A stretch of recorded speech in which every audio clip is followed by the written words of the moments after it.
people told me I wasn't gonna make it D1. I made it. Now I can show y'all like why I wanted to be here, what I can do, all my abilities and everything. And so all I say is keep going, keep driving, keep doing your thing, and just like have fun. Don't sell yourself short just because you have a disability.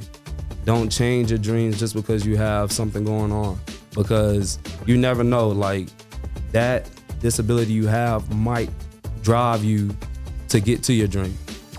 Before we jump into this episode, I want to invite you to join the What the F community to hear even more conversations that will make you laugh, cry, and feel more connected.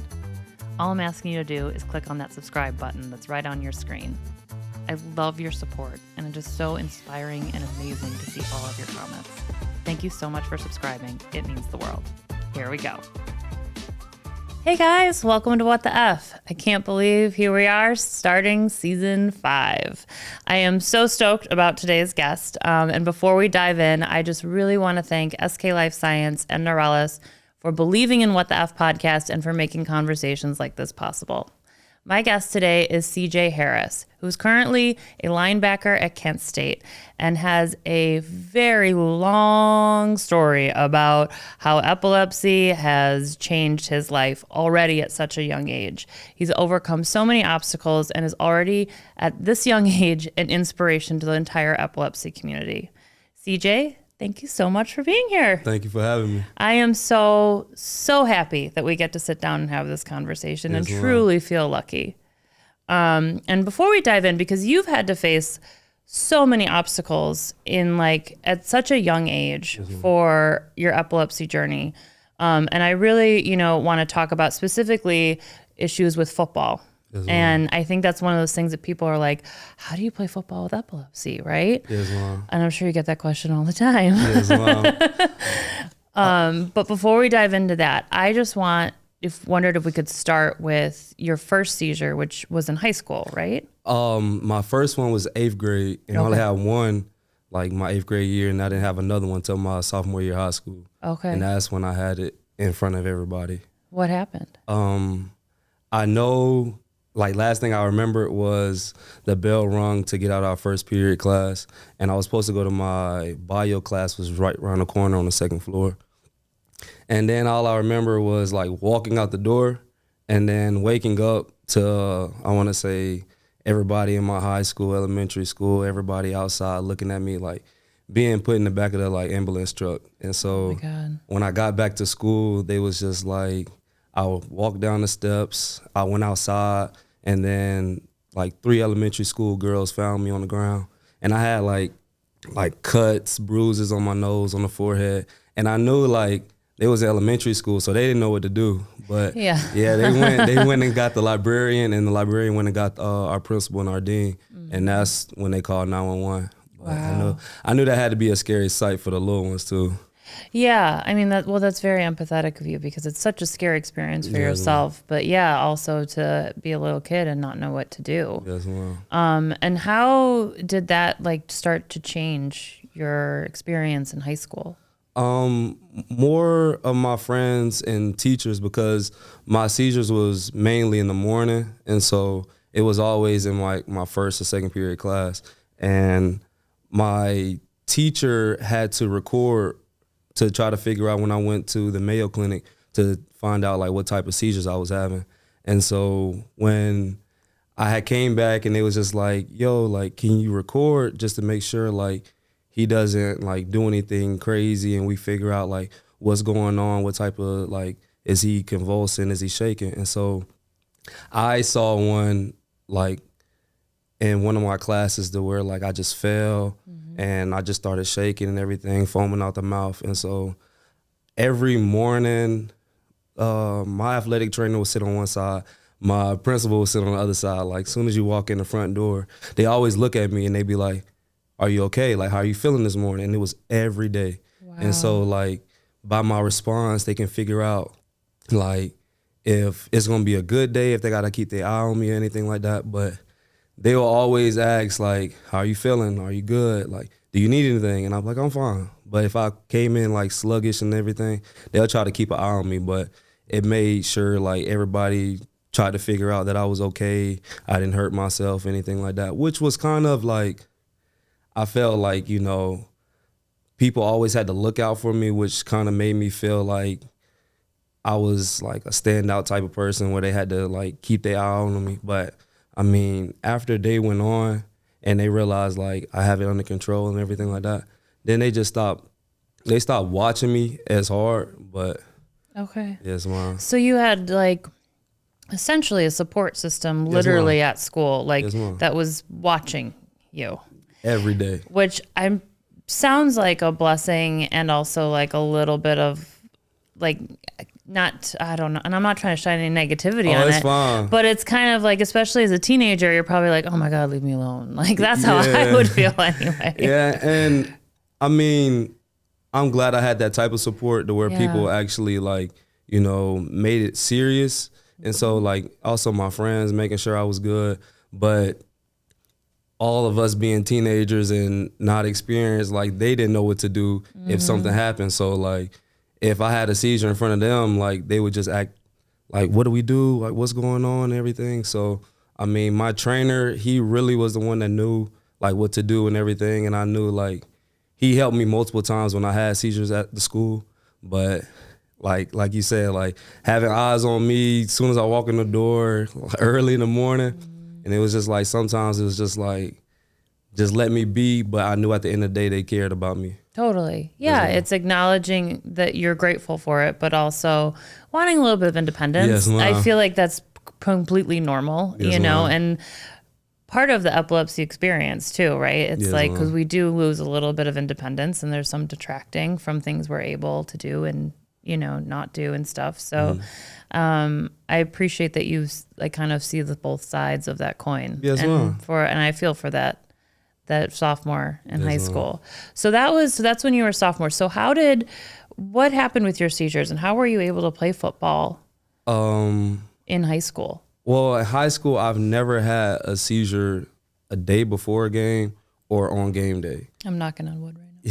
Yes. Well, okay. And so usually when my seizures first started at school, they would always like take me to the hospital, get me checked out and everything.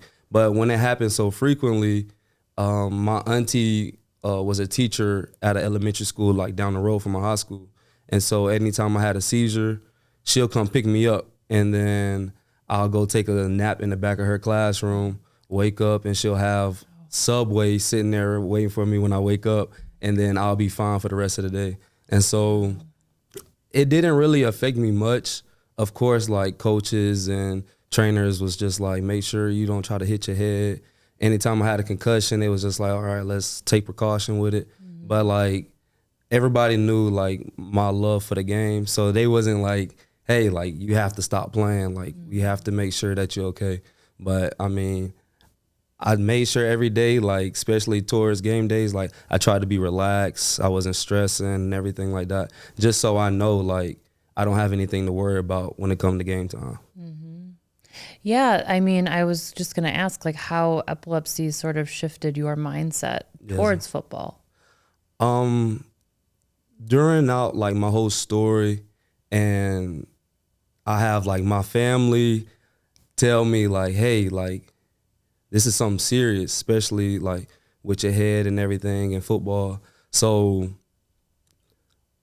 I've been told like, hey, like you might need to stop, or like you can keep playing football. It's not like affecting you like in a bad way like people would think. So you should be like, I know my dad and like the rest of my family wants me to take it to the highest level I can. So like people that's going through the same thing I am, like they can have a outlet. I can be like their voice or anything like that, because I know I didn't have somebody that, you know, that I knew with epilepsy in football and college football or in the pros, anything. So it was just like, if I felt like I had to be the first one, then I wanted to do it. And so like I met somebody during when we played Akron this past season. It was a family that hit me up, and it was just like, hey, they actually hit up like our coaches, and our coach told me, and was just like, hey, we heard about this CJ Harris kid who's battling with epilepsy, and you know my son is going through the same thing and everything, and like we just wanted him to know that he has like, young soldiers like looking after him and everything like that. And so like keep it up and everything. And like seeing that, like we lost the game and it was our rival game, but like seeing that like made it like way more than win or lose in the game. And so like, and when I come into football and everything and how epilepsy like impacted me, it made me want to go like stronger, because people telling me like, hey, you have like this going on with you, but everybody has their story. Everybody has something that, you know, they got going on or something that they battling. So I didn't want to let my epilepsy like stop me from my dream. That's amazing that, you know, you were just like, let me adjust. Let me figure out how to make this work. And not only make it work, but I'm going to be an inspiration to other people. Yes, one right here, too. Like, you're an inspiration to me, 100%.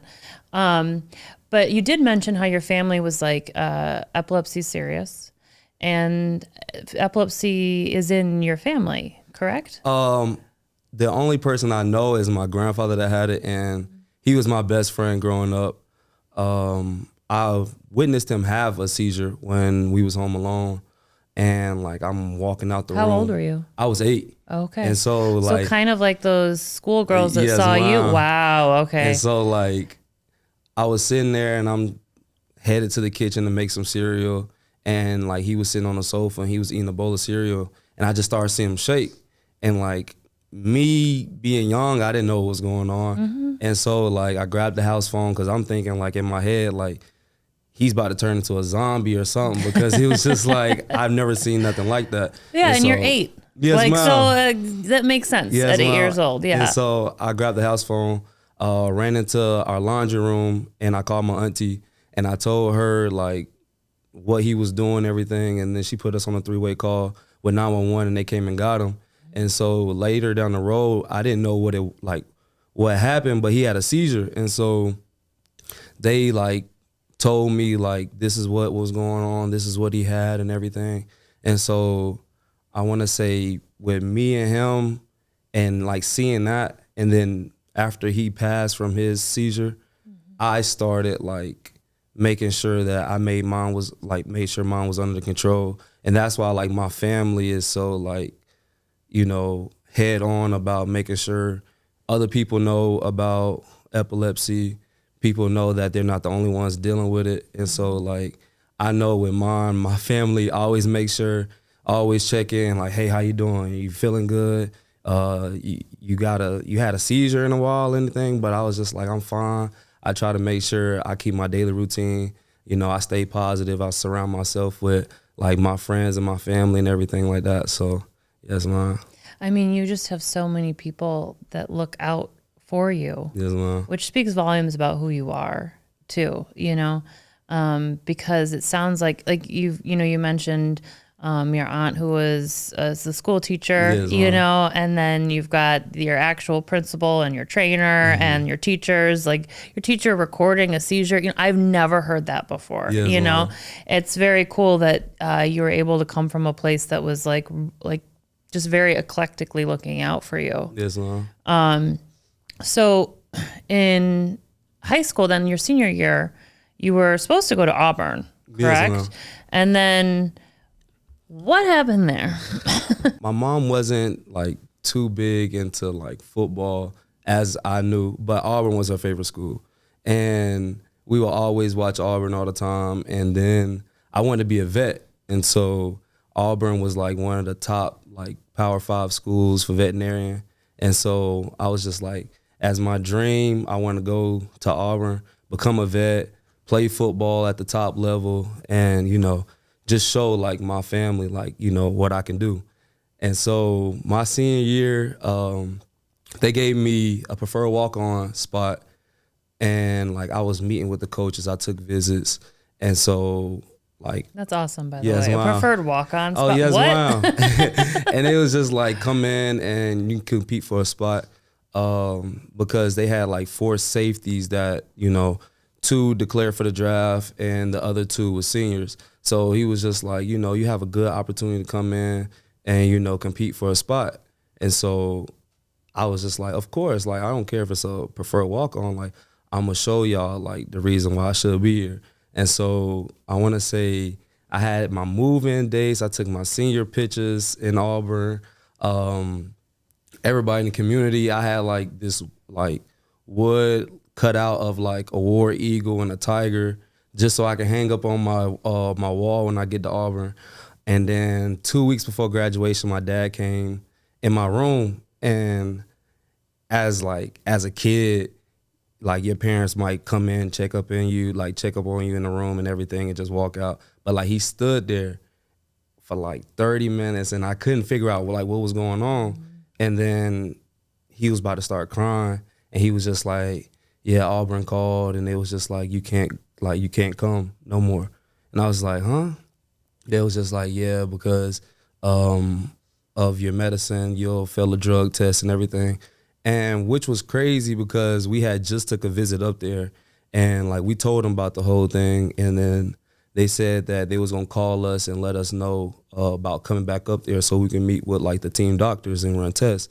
But they never called back. And so after that, I was just like, "Huh?" And he was like, "Yeah, the NCAA called and was like I couldn't like play D1, D2, anything that drug test because I failed it, because everybody started looking at the medicine I was taking."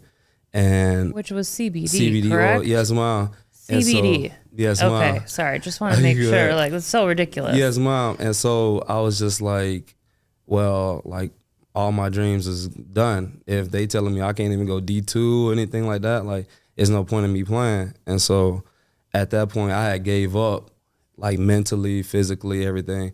But I bet. I mean, here you've literally like recalibrated everything to accommodate epilepsy. Yes, ma'am. You know, you had success on CBD, correct? Yes, yeah. And you're having success. So were your seizures decreasing? Yes, ma'am. So you're seeing all this success. You're working your butt off, and then the NCAA, just a bunch of antiquated assholes, yes, and they're like, "Oh, sorry, we don't accept, your type of medication." Yes, mom. Oh, it makes me so mad. Yeah, I felt that too. I was like nothing but like anger going through my body. But when the story broke out, like people in the community, like all my coaches, everybody was just like, "Don't give up on it." And like I sat down with my family, and it was just like, just keep going. Like, we'll try to find another way. We'll get you with doctors, run tests. We'll go to like camps and everything. And it was crazy because I went to like Tennessee camps, Alabama camps, everything right after the whole story had broke out. And so I went to Alabama camp for like, it was a 3-day camp. And the first day they didn't know who I was. And then the second day, they was looking at me, they was talking to me. I talked to Nick Saban and everything. And then they was talking about like, okay, we're gonna watch your videos, see how your huddle is and everything. But, when you go recruiting, you have to make sure like everything's in check. So they found the Auburn situation, and then the third day they came up to me and was just like, "Hey man, like sorry to hear about the situation with Auburn. Like if the NCAA, ever clears you, like hit us up." And so I'm just like, I have Alabama telling me this, but I can't go because of my medicine that I take to help me day to day. Right. And so like it was frustrating, and so it took me a whole different route. So I went to Can I ask a question? Yes, ma'am. So are you required to disclose that information? Like, is that something that no matter what was going to come up with the NCAA, where like, I have epilepsy, this is the medications I take? Is that something that's required, or were you guys just like trying to be like, "Hey Auburn, heads up, this is the thing"? I want to say like for a medical standpoint, it was required because you have to take like a physical and everything. And so when you take it, I had to check like I got epilepsy, and when you go through the boxes at the end, they're gonna be like, okay, like what type of medicine do you take for it? And I put that down so they know. And it wasn't like I wasn't trying to hide anything and everything. So I wanted them to know like when I got there, this is what I'll be taking. I'll take it at these times out the day. And so like if you see me like going to go do something at like 12 o'clock to go take my medicine or something, like that's the reason why. It wasn't like I wasn't trying to hide anything, because I wanted to be out there, they know, and so like we can try to handle it from there. And so that was the whole main reason of like telling people like what I had going on. And that wasn't the first time you had discrimination with CBD, Yes, right? Because you had trouble even in high school. High school, like going from a private school to a public school my senior year. In private school, like I can have my medicine like in my book bag. I'll take it at 12 o'clock, probably around like lunchtime, and then just put it right back in my bag. And so when me and my dad went to my new school, Warner Robins High School, we went up there, we told like the principal, and then we went to like the nurse and was just like, hey, like I have epilepsy. I take my medicine at 6 a.m, noon, at 6 p.m, but like I'm gonna have to take it here at noon. And so she told my dad, she was like, no, you can't have that here on campus. It gotta be so many feet away from the school and everything. And so like me still having seizures, I can't drive, anything like that. So my dad had to pick me up every day, take me home so I can take my medicine, and then bring me back to school. And then he still had to go back to work, was like another 30 minutes for him. So it was just like, I know it was a struggle on his part and a struggle on mine, but it was just like getting checked out every day to go and taking medicine just to come right back. I mean, you miss, like, sometimes you in the middle of a quiz, you got stuff going on. It's just like, I'm trying to figure out, like, I can leave this here with y'all. Like, it's not like I'm getting high off it or anything like that. It's just a quick little, put it underneath your tongue, and then you go about your day. Yeah. And so like that was a struggle as well. But like me and my family just had to just go through it.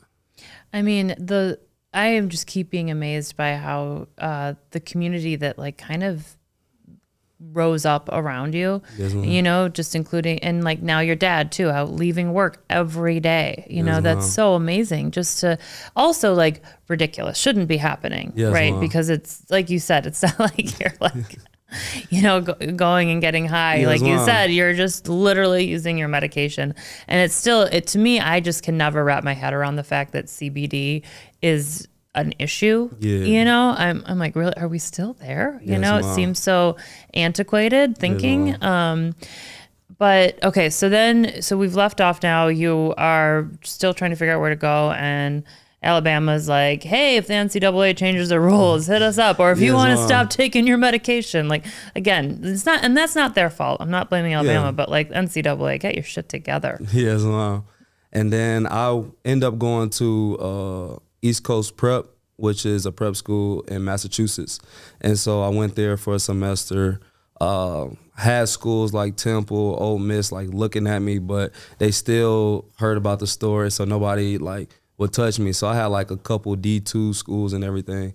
And how did that feel? What was that like for you? It felt like me that I would never get to where I wanted to go, but also it was just like, I can put in so much work or anything and I'll still get overlooked. It's not really overlooked, like they scared to touch me, like NCAA, like, and at the time we had like tests from our doctors, was just like, okay, this is the NCAA test, like, and these are my levels, so I wouldn't fail a drug test. And so like we had the paperwork, we had everything, and then like we still going on like reports and everything, just telling people like, hey, like just letting y'all know I wouldn't fail a drug test, but nobody was still touching me.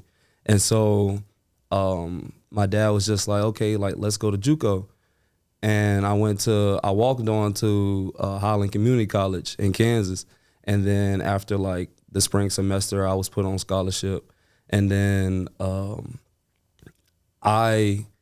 crazy enough, my defensive coordinator at Kent State was the first coach to look at me, like actually recruit me from Arkansas State. So he saw me at an Ole Miss camp and everything, and he liked like how I moved. He saw that I can be a linebacker and a safety, and so like he tried to talk to me. So was Ole Miss, and so I was just like, I'll go back to JUCO, and like I got my boys there with me. We've been going through a lot, so I was like, I'm gonna go through the season.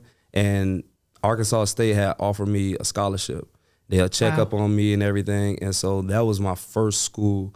ever from the whole Auburn situation to actually like offer me a D1 scholarship and everything. And so I had hurt my finger. I want to say the second game. Yeah, it was that. Yeah, it was dislocated and it was like point sideways. Oh, no way. Yes, ma'am. And I couldn't like thing. pop it back in. My trainers couldn't pop back anything. Ow. So I played like couldn't pop it back in. Can we? What? Yes, ma'am. And so I played like 2 more games like with it out of place. Oh, and what? Coming from sports family and everything. Yeah. They'll be like, it's fine. Like, look at the NFL players, look at their hands and everything. And so I was just like, all right, cool. Like, because at the time, my defensive coordinator was showing me text messages from like Texas, Oklahoma and everything. And I was just like, okay, like everybody's starting to see that I can ball and no matter like what I got going on, I'm good. So can I ask a question? This might be dumb, but did the rules change in the NCAA, or did Arkansas State just say, fuck it? They just didn't really care because love it. The thing with like the coaching staff that was at Arkansas State when I had first got there, they was just like, man, like we don't care what you got going on. Like we see you a baller. Like we see you as a football player. We don't see you as this person that has epilepsy that we have to worry about, that's going through all this and everything. And what's crazy was when they offered me and they told me that I can come in the summer instead of like playing a season at JUCO and then trying to come, I told them I was just like, you know, I want to do like this season with my boys. If, you know, I felt like we put in a lot of work, I just want to do it with them. Like not just saying like, I'm just trying to go for bigger and better things. I was just like, okay, like let's see how this season goes. And I told them like, if y'all still there, like at the end of the season, I'm coming to y'all because y'all was the first ones to take a chance on me. Even when I had surgery and after the 4th game, I was out for the season. So I didn't finish the season. So the day I went to go get like my x-ray done, I had got an offer from Louisiana, Lafayette, and then Tulane. And so I was just like, I came back and I was just like, dang, all right. Like I'm not playing no more games, but they still like, I told them about everything that was going on. But Arkansas State was the school that like kept checking up on me, sending letters. That's what really set it off because I was just like, I had the other like schools talking to me and everything, but they didn't really show interest. And it wasn't about like, oh, the name of the school and everything. It was more so like, where can I go that I'm wanted? I didn't know I was gonna commit when I took the visit because that was my last school like on my visit list and everything. And so I told my mom, I was like, come out here with me. She came out there. She loved it. She got to eat. We toured the school and everything. And she told me like, hey, like I really like this school. Like, you know, I like everybody here. They're about family. And so that day, it was December 16th was the day I committed to Arkansas State. It was that Sunday. And I was just like, I knew I was home. And I was ready. Like I was ready to stay there the whole time. And how did Arkansas go? What was that like for you? It was a great experience. My first year there, I got to meet a lot of my teammates and everything. We got super close. And then towards the end of the season, we heard like our head coach was like leaving and he was taking the job to Utah State. And so he took like a few coaches and a few players. And so after that, it was like a whole new like coaching change. Was that hard after like this was the same, because it was the same coach that flew out to JUCO, right? Yes, ma'am. How was that for you? It was hard. I definitely had conversations with my family to see like, what should I do and everything. And like, my dad always be like, just see it out. Just see like, if you like the new culture, if you like what they got going on and everything like that, because like it's you, like this is your future. And so I was like, okay, like I'm gonna stick it out. We had a okay season. It wasn't the best, it wasn't what we was looking for, but I had graduated that spring. And so like still talking to my family, I was just like, okay, like after I graduate, where do I see myself staying here or like going somewhere, trying to get my master's degree and everything like that. So when I took my visit, then I took my visit to Kent State, and the coaching staff there at the time, like they saw me same way as a safety, a linebacker, and they told me like, hey, when you come here, like this is not for you to like sit on the sideline with me. Like I want you in the game. And so I felt like another feel for like a family. And so I was real close like with the coaching staff and everything. And I was like real close to my team. And then like just off the visit, I was just like, yeah, like I could see myself committing here and coming here. And so I talked with my people and everything. And then that's when we decided that I was going to Kent State. And then since then, that's probably been like my best decision personally, like just not just even football related, just like off the field, like surrounding myself with people in a good community and everything. Because like at that school, like everybody like treats you like family. It's not just support teams, it's not just players and not just coaches and everything like that. It's like you got teachers, you got my friends that I've never think like I would ever met like a day in my life. But I did watch like a 10-minute documentary about you that Kent State students made, right? Yes, Mom. About you and your epilepsy experience. Yes, Mom. I've never really like thought about all the things that happened when I got to Kent State until like I did the documentary, and I was just like, man, like I do have like a family away from home. Like I have my second family at Kent State. Like everybody that knows like me and my story, like my daughter, like she's a celebrity there. Everybody loves her. Like everybody like try to take care of her because they know like, hey, she like her dad is a football player or whatever, but he's an athlete. Like he working hard and everything like that. Like our boosters and everything, they try to make sure like she's good. Everybody in the community. That's so sweet. Like, and she love it. Like she don't just hang How with like old is she? 3. She just turned 3 in March. Oh my God. Yes, wow. And so she just loved running around. She loved coming to football practice. Every time we wake up in the morning, we have like 6 a.m. workouts, and then we'll have like workouts during the day or whatever. But every time we pull up to the stadium, she'd be like, football, football. Everybody in the community like looks out for me, and they also look out for the little one as well. So, well, I mean, in that documentary, which I'll provide a link to in the podcast episode description today, so if you want to check it out, which I highly recommend, because it's like a feel-good movie. And it's 10 minutes, and it's just like this, everyone singing your praises. And I feel like if you're ever having a down day, just play that video, because that, and it's just, but it, again, it just speaks to who you are. And so much of it, it's not puffery, it's just truth. And something that came up in the documentary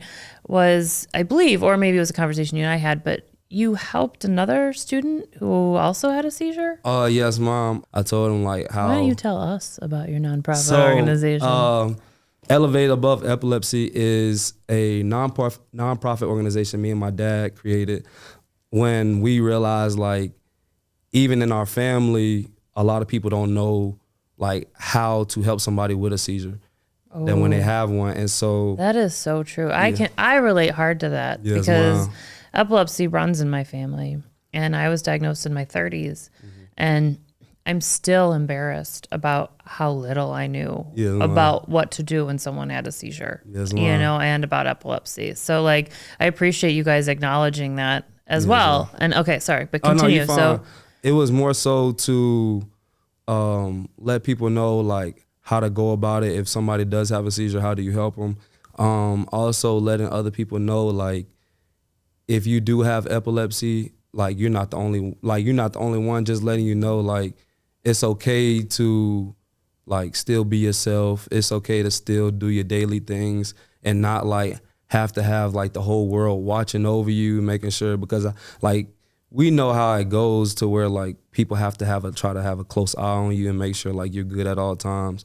And so the nonprofit organization is really just letting people know, like bringing more awareness to it, because we want people to know like, hey, it's another like thing out there besides like, like breast cancer. Everybody brings that to the table.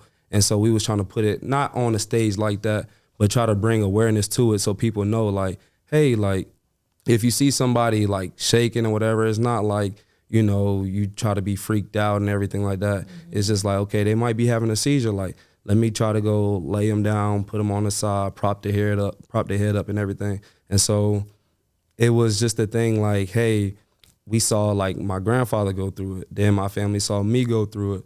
And then like throughout the journey, like I had like close friends, people that I ran into back at home, like start having them. And so people always hit me up about like, hey, what did you do for this and everything like that. So I noticed more people with epilepsy. And so that was like crazy for me because like growing up, I only knew one person that had it.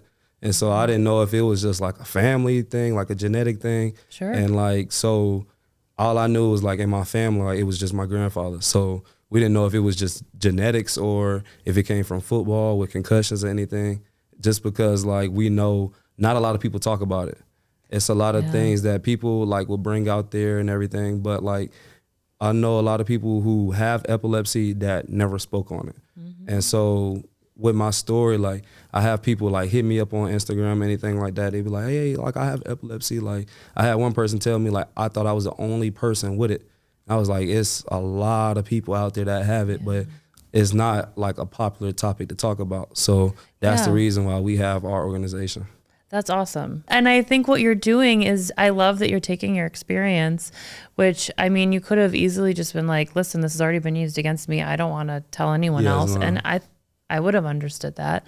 But instead you're like, no, this was my experience. And now I'm going to just shout about it and talk about it and put it out there so that people can be aware, people can be safer, people know they're not alone.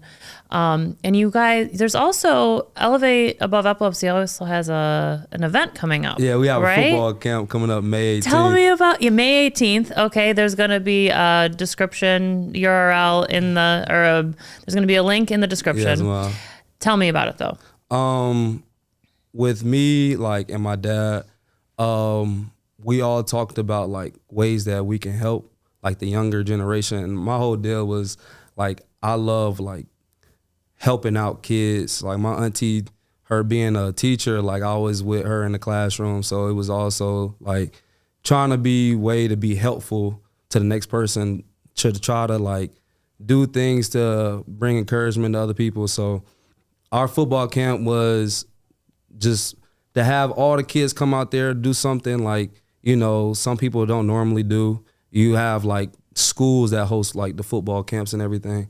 But ours is just like having kids come out there, boys and girls, because like, hey, it's just something for everybody to come out there and do. And so just giving them time to come out there, learn like different positions, come out there, hang with the football team or whatever, and then just like have a good time. Like, and so like, we're just trying to get like kids out from everywhere, part of Ohio, don't matter where you at, even other states, but like come out there and just like have fun with us. And then we come teach y'all like different positions, how to run routes, how to catch the ball, how to tackle and everything like that. And so, I mean, it's just really to have a good time. That's awesome. Yes, I love that, just because like you said, it's just so inviting for everyone. Yes, ma'am. And it's like, doesn't matter your skill level, your background, any of that stuff, which again, just is kind of like the opposite of what you experienced a lot with epilepsy.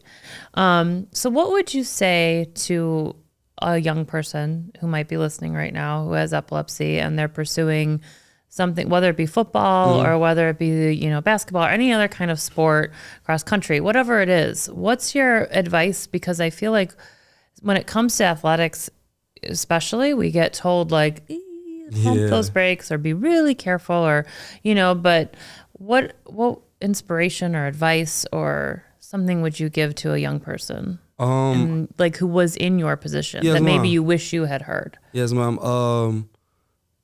Don't let your seizures define you. Keep chasing your dreams at the end of the day, because you're the only person that can stop yourself from where you want to go.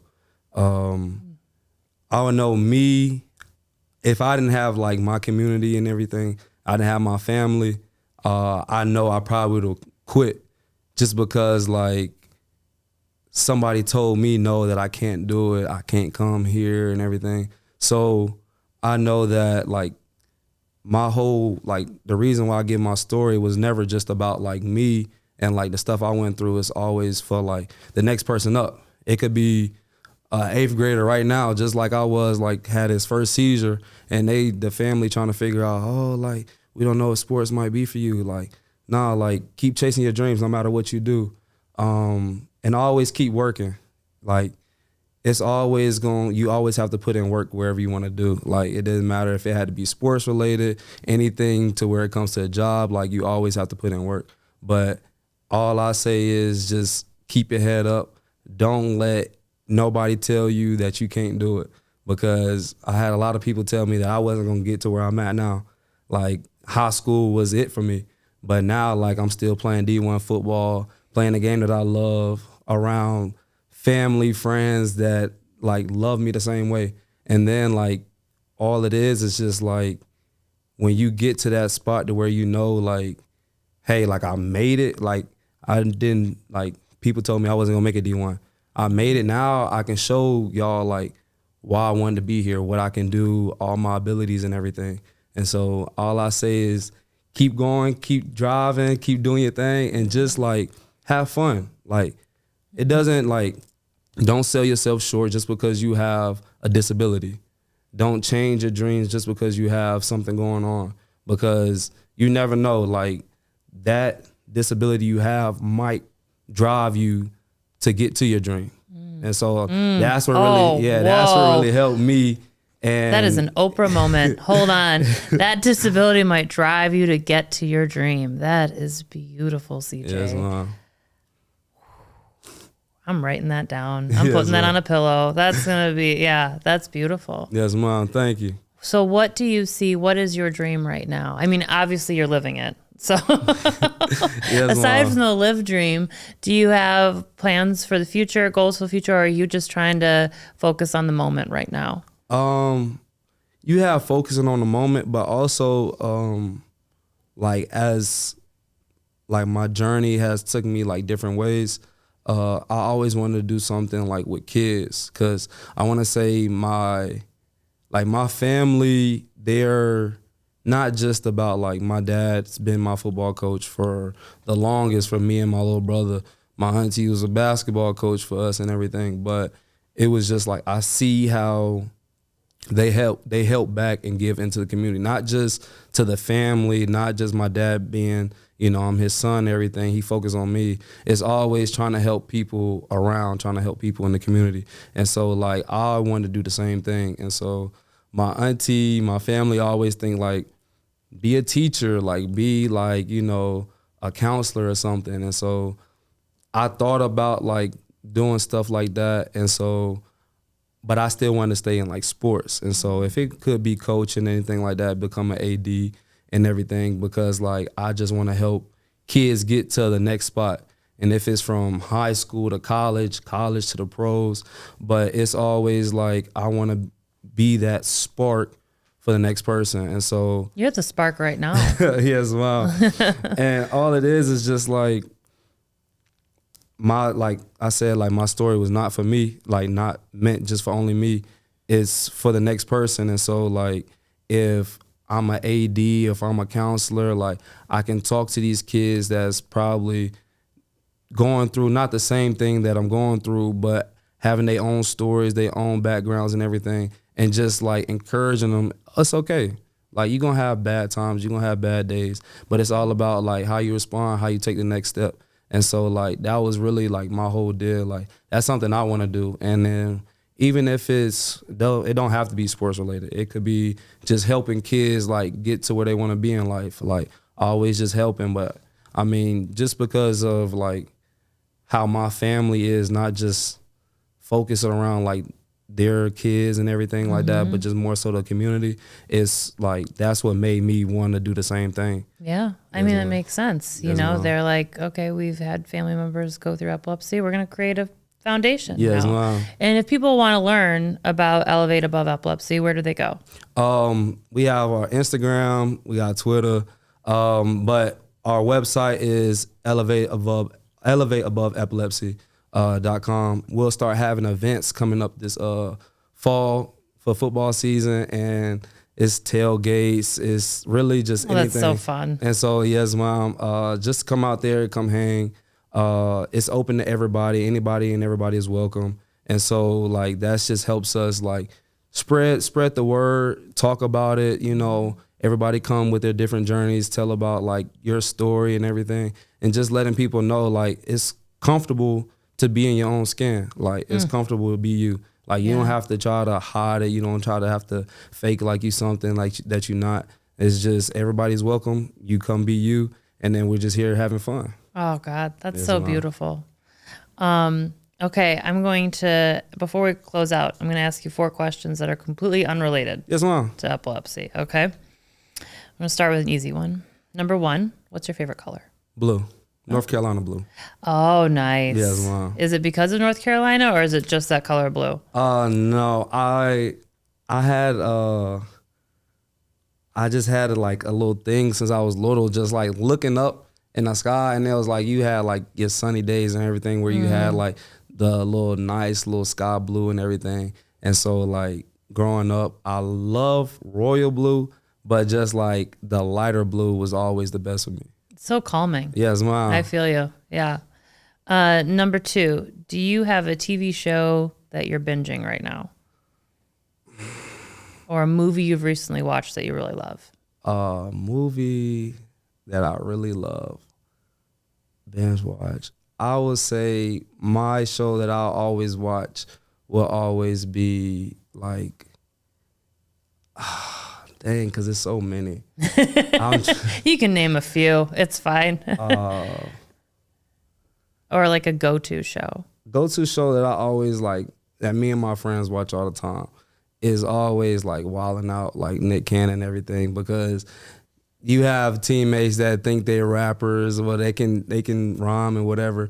And so like we always like joking on each other and everything like that. So that's always something that we always watch. We try to do our own little like things, little games at the house and everything. So it's always something that where like if we just sitting there chilling and everything like that, like that's always something that we watch. It always give us a good laugh. I love it. Yes, nice. Mom. That's fun. I like that. Again, like it's a communal thing. Yes, You're Mom. such a family communal. You create family where you go, which is very, Mom. very cool. Number 3, what is your favorite self-care thing that you do for yourself? That I do for myself. I would say when I have my time alone, to help me like get back to like being calm. I like to clean, but I always like, I do shoes. I'm big into like restoring, cleaning, customizing shoes. It helps. I'm not a big drawer. Like people like to paint like on canvas and everything. Like growing up, you watch like SpongeBob, you watch sports, and then like I go on YouTube and just like watch like shoe channels, like people customizing them, cleaning them. And so like if I'm always like, you know, down or just like I just need to escape, I'll just bring out all my shoes, my friends' shoes, my roommate's shoes, anybody, and I've I just got some clean. shoes for you. If No, you I need. clean them. Okay. I clean them. As soon as I get back to school, I'm cleaning some more. But yes, That's Mom. awesome. I love it. And then the last question is, what does it mean to you to be a friend? To be a friend. Always like with my friends, I describe them like always being there, listening ear, pick you up when you're feeling down, being like one of your biggest supporters, whatever you do, and like being family. Like I wouldn't say so much to where like I have friends, like I have family. Like my friends that I have like at school, I don't tell them like, you my friend. You know, when they be like, yeah, you my friend, like I get mad because I'm like, nah, like you my brother, you my sister, or whatever. Because like everybody knows, like I hang out with the same like group of people every day. Like it's every day. Like even spring break, they sit there and call each other like, "Hey, how you doing? Come back to Kent. Hurry up. We miss you," and everything like that.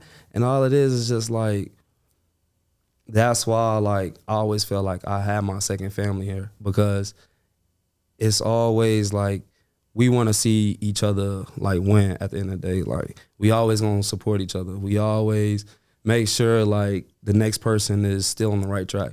Even if somebody, you know, falls off track, slip up, do something, like we talk to each other. We make sure like, hey, like I'm not gonna be, you know, a fake person towards you and let you know the stuff that you're doing is okay. Like, nah, like you wanna do this, let's do it.